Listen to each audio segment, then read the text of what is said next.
Ховд аймгийн хэмжээнд 311 хүүхэд ямар нэгэн хүчирхийллийн эрсдэлтэй нөхцөлд амьдарч байгаа гэсэн судалгаа бий. Илрүүлэлтийг нэмэгдүүлж, хүүхд хамгааллын ажлыг илүү сайжруулах, салбар дундын хамтын ажиллагааг шин шатанд гаргах зорилгоор гэр бүл хүүхэд залуучуудын хөгжлийн газраас хүүхдийн өмнө өөр хүлээгчдийн хамтын ажиллагаа сэдвт уулзалтыг зохион байгууллаа. Энэ үеэр гэр бүл хүүхэд залуучууд руу чиглэсэн хамтын ажиллагаагаа уялдуулж, хүүхд хамгааллын ажлыг илүү сайжруулахад анхаарахаар сан солилцож ажиллаа төлөвлөжээ.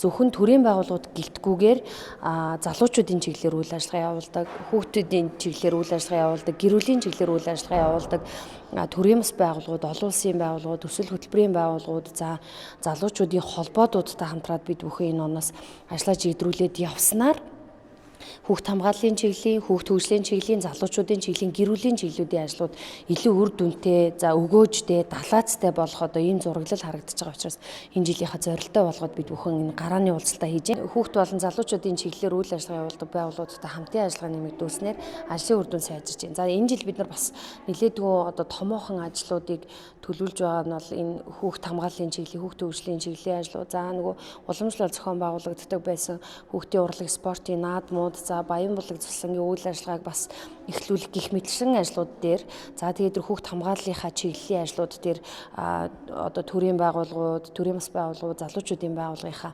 хамтын ажиллагааг одоо сайжруулахаар төлөвлөж байна.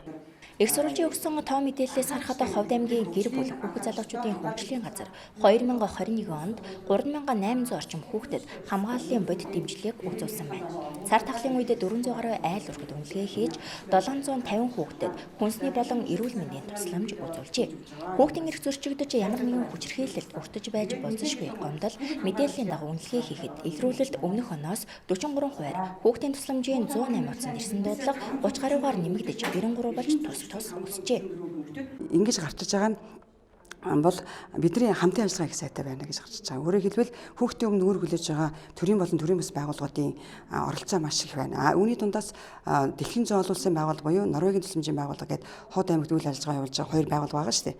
Хүүхдийн ивэх сан нүүб гэдэг энэ байгууллагууд маань олон жилийн туршид энэ хүүхдийн төлөө үүрэг хүлээж маш их биднэртэй хамтын ажиллагаа сайтай байж байгаа. Дээрэс нь одоо удирдлагууд маань бас сайн ойлгож өгч байна.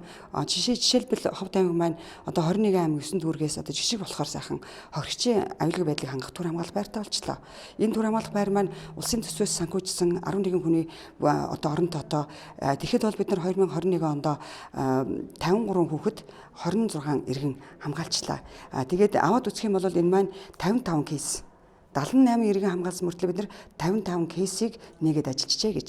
Кейсийг ингээ ялгаад үзэх юм бол хүүхдийн эсрэг хүчирхийлэлтэй холбоотой 31 кейс, тэгээд үлдсэн нь 25 гэр бүлийн хүчирхийлэлтэй холбоотой кейсүүдийг ингээд үйлшүүлсэн байна. Дээрх мэдээлэлээс харахад эрхэн ямар нэгэн байдлаар зөрчигдөж байгаа хүүхдийн тоо нэмэгдэж байгаа ч нөгөө талаар илрүүлэлт сайн байгаагийн үр дүн гэж албаныхан тайлбарлаж байна. Мөн гэр бүл хүүхд хамгааллын асуудлыг иргэд өөрийнхөө дагуу мэдээлдэг, аймаг сумын хамтарсан баг хүүхдийн өмнө өөр хүлээгчдийн ажлын уялдаа холбоо сайжирч байгааг онцлсан юм а.